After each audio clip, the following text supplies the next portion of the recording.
بهيج ملك الفوسفور العجيب وخلاص.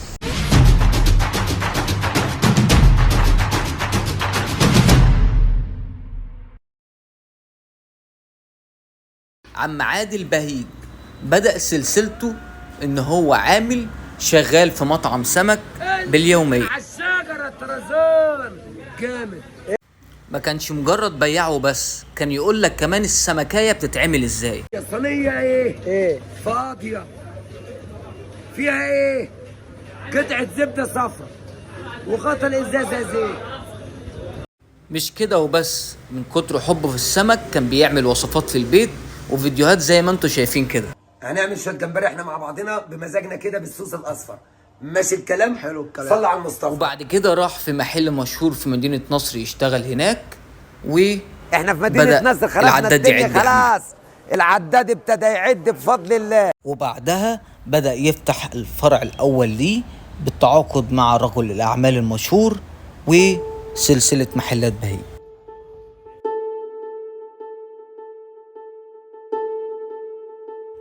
وما اكتفاش برضه في فروعه في مصر، وبدأ فتح أول فرع ليه برا مصر في السعودية في الرياض.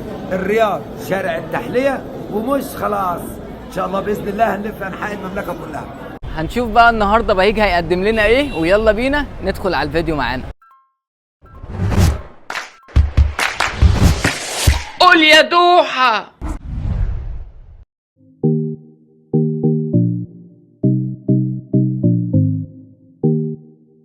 اول حاجه معانا وهو شوربه السي فود. شوربه السي فود دي عندهم ب 165 جنيه، وزي ما انتم شايفين كده بصراحه حوار، ومليانه كده صبيط وجمبري وجندوفلي وكابوريا. هنشوف بقى الطعم معانا. زي ما انتم شايفين بصراحه مليانه قوي، والسعر بتاعها مقابل اللي فيها دي جامده قوي. نشوف بقى الطعم كده معانا. بسم الله. لا حوار، لا الشوربه نفسها جامده قوي، والجمبري نفسه مش حجمه صغير. السمك الفيليه جامد قوي. بالنسبه كمان لسعرها، في سعرها كويس قوي مقابل ان هي مليانه كلها كده، مليانه ايه حاجات يعني صبيط جندوفلي كابوريا، فلا طعمها حلو قوي، والشوربه مش خفيفه، الشوربه كويسه. هنشوف بقى تاني حاجه معانا ويلا بينا.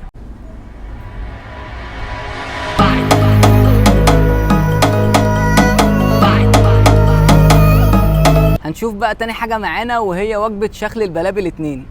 دي زي ما انتم شايفين كده عبارة عن نص كيلو رز بتاع السمك، وسمكاية بولتي مقلي كبيرة تمام، وكابوريتين حجمهم متوسط كده، واتنين جمبري جامبو، ومعاهم شوربة الجمبري دي، وسعرهم 165 جنيه، فالسعر حكاية.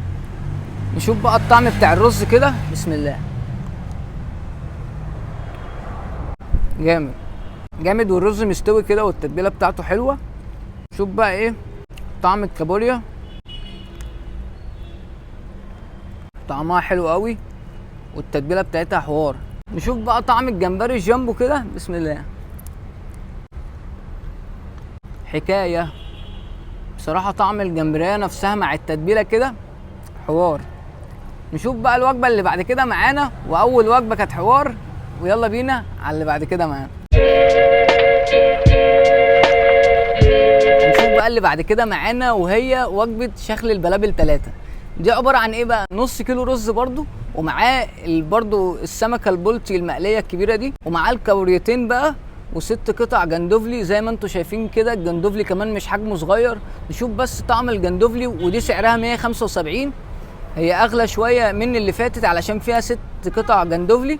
هنشوف بقى الطعم معانا. بسم الله. جامد جامد قوي، ما شفتش حاجه وحشه لحد دلوقتي عنده بصراحه. الاكل حوار. الوجبه دي برضو معاها شوربه الجمبري، ومعاها برضو السلطه والطحينه بتاعتها. مش هندوق بقى اللي فات علشان برضو ما نضيعش وقت، بس الطعم اللي فات برضو احنا دقناه، الكابوريا والرز والسمكه البولتي، كمان جايه نفس الحجم، يعني مش حجم اصغر منها، لا نفس الحجم ونفس كل حاجه، وبيجي معاها ليمونه والفلفل بتاعها. هنشوف بقى الوجبه اللي بعد كده معانا ويلا بينا. تالت وجبه بقى معانا وهي شكل البلابل 4. عباره عن ايه وتفرق ايه عن اللي فاتوا؟ وكل الحاجات دي ثابته زي ما هي. النص كيلو رز مع السمكيه البلطي، تمام، المقليه والكابوريتين.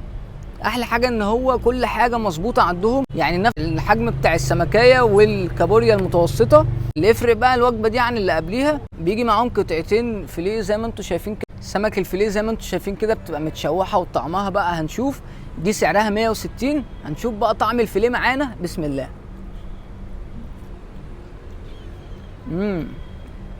جامده قوي، جامده، وكمان يعني مش مملحه. لغايه دلوقتي مفيش حاجه فيها وحشه، يعني مفيش حاجه فعلا في المطعم وحشه. فالصراحه لحد دلوقتي الطعم حوار. بالنسبه برضو لسعرها ان هو 160. الوجبات كلها بصراحه السعر بتاعها مناسب بالنسبه للمطعم بيقدمه كمان، والكواليتي بتاع المطعم حلو جدا. هنشوف بقى اخر وجبه معانا، ويلا بينا ندخل على اخر وجبه معانا. اخر وجبه بقى معانا وهي الوجبه البيزك خالص اللي هي شكل البلابل 1. دي سعرها 140 جنيه. ودي البيزك خالص اللي عباره عن نص كيلو رز، تمام، وبتيجي برضو السمكيه البولت بتاعتهم المقليه وكابوريتين متوسطين الحجم زي ما انتم شايفين كده. فالصراحه الطعم بتاعهم حكايه قوي. فبالنسبه للحجم والكواليتي بيقدموا، فال 140 جنيه برضو سعرها كويس بالنسبه اللي بيقدموا بالنسبه للوجبه دي يعني. وبيجي معاها برضو شوربه الجمبري والسلطه والطحينه. طبعا السلطه زي ما انتم شايفين كده الحجم بتاعها كويس. مش هنجربها تاني بقى لان احنا جربناها ايه في اول الفيديو. يعني انا شايف ان كل حاجه تمام، يعني حتى السمك، ندوق السمك برضو نفس التتبيله ولا لا، نفس كل حاجه. هنشوف بقى اخر حاجه معانا وهي شوربه الجمبري، وزي ما بتيجي كده في الكوبايه بتاعتها. بصراحه عجبني قوي الباكج بتاعهم، حوار. طلع بقى كده، بيجي معاها كمان نص ليمونه. هي دي شوربه عباره عن شوربه بس ما فيهاش جمبري او حاجه. شوف بقى الطعم بتاعها. بسم الله. يا لهوي، مع الاكل كمان حوار. يعني الشوربه مع الاكل جامده قوي. لا بصراحه طعمها حلو قوي. وده توتال الفيديو النهارده. بصراحه الاكل جامد قوي، ما فيهوش حاجه وحشه. الكواليتي بتاع الاكل حلو، والسعر بتاعنا مش شايفه مش وحش. ما فيش حاجه انا شايفها وحشه بصراحه في المحل خالص. خلاصة فيديو النهارده، عايزك تجرب مطعم بهيج. هل يستاهل الضجه دي ولا لا؟ بس وده كان فيديو النهارده. ما تنسوش بقى تعملوا لايك واشتراك في القناه وتفعلوا زر الجرس عشان تشوفوا كل جديد. قول يا دوحه.